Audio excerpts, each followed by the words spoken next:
आज की कहानी है पहले समझना होगा कि जाना कहाँ है। एक बार एक नौजवान लड़का रेलवे स्टेशन पर पहुंचा और स्टेशन पर पहुंचकर टिकट काउंटर पर गया और वहां जाकर कहने लगा कि मुझे एक टिकट दे दो।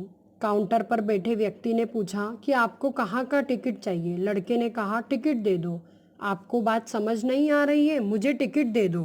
काउंटर पर बैठे व्यक्ति ने सोचा शायद थोड़ा सा खिसका हुआ है, इसीलिए इस प्रकार की बातें कर रहा है। काउंटर पर बैठे व्यक्ति ने फिर से पूछा, अरे भाई साहब, आपको कहाँ का टिकट चाहिए ये तो बताइए। लड़के ने कहा, अरे मैं तुमसे टिकट मांग रहा हूँ, तुम्हें देना नहीं है क्या? मुझे मुझे तो बस टिकट दे दो। अब काउंटर पर बैठे व्यक्ति को थोड़ा गुस्सा आ गया और उसने उस व्यक्ति को भगा दिया और कहा, पीछे बहुत सारे लोग खड़े हैं, तुम यहाँ से चले जाओ वरना मैं पुलिस को बुला लूँगा। वो लड़का थोड़ा सा गुस्सा हुआ और फिर वहाँ से चला गया। उसके बाद वो प्लेटफॉर्म पर आ गया जहाँ पर बहुत सारे लोग खड़े थे और किसी ट्रेन का इंतज़ार कर रहे थे। थोड़ी देर बाद वहाँ एक ट्रेन आई, सभी लोग उसमें चढ़ने लगे, वह लड़का भी उसमें चढ़ गया। अब मैं सभी से एक प्रश्न पूछना चाहता हूँ जिसका जवाब आपको देना ही होगा। आप बताइए कि वह लड़का अब कहाँ पहुँचेगा। हाँ, आप बताइए कि अब वो लड़का कहाँ पहुँचेगा। आप मुझे बताइए, वह लड़का अब वहाँ पहुँचेगा जहाँ वाकई में उसे जाना है, या फिर वो वहाँ पहुँचेगा वहाँ पर ट्रेन उसे लेकर जाएगी। जी हाँ, आपने बिल्कुल सही कहा, वह लड़का वहीं पहुँचेगा जहाँ पर ट्रेन उसे लेकर जाएगी। अब आप भी अपने आप से पूछकर देखिए कि आप भी बिना लक्ष्य वाले ट्रेन में सफ़र तो नहीं कर रहे।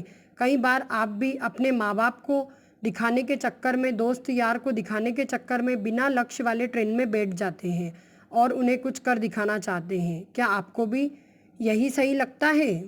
अब ट्रेन में बैठा व्यक्ति चला जा रहा था, लेकिन कुछ दिन के बाद वो बोर हो जाता, परेशान होने लगता कि ये क्या हो रहा है, मैं कहाँ जा रहा हूँ। फिर थोड़े दिन के बाद एक स्टेशन दिखता और जहाँ बहुत सारे लोग उतर रहे थे वो वहाँ उतर जाता। लेकिन स्टेशन पर उतरने के बाद उसे समझ में आता कि मुझे यहाँ आना ही नहीं था, मुझे तो कहीं और जाना था।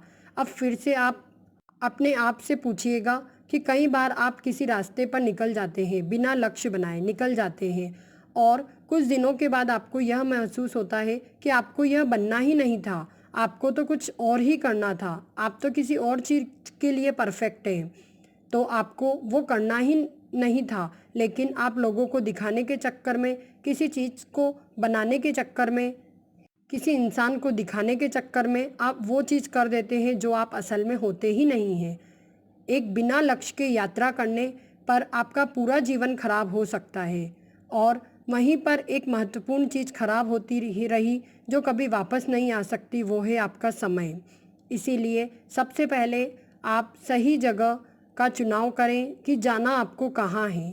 उसके बाद अगले स्टेशन पर जाकर अपनी सही ट्रेन ढूंढे, क्योंकि वहाँ पर बहुत सारी ट्रेनें होंगी, बहुत सारे लोग अलग अलग ट्रेन में चढ़ रहे होंगे, लेकिन आपको आपकी ट्रेन ढूंढना है जो आपको अपने सही लक्ष्य तक पहुँचाएगी। यदि आप किसी को दिखाने के लिए कोई काम कर रहे हैं तो आप उसे आज ही छोड़ दीजिए और अपने आप को सही लक्ष्य चुनने का मौका दीजिए जो आपको एक सही यात्रा पर पहुंचाएगी। कई लोग अपने जीवन में बिना लक्ष्य के घूमते रहते हैं, भटकते रहते हैं, परेशान होते रहते हैं और जीवन के अंत में कहते हैं कि मैंने अपने जीवन में कुछ नहीं पाया। क्या आप उनमें से एक तो नहीं? या फिर किसी सही लक्ष्य का चुनाव कर प्रसन्नता से अपने जीवन को खुशी से जीना चाहते हैं? फैसला आपका है। धन्यवाद।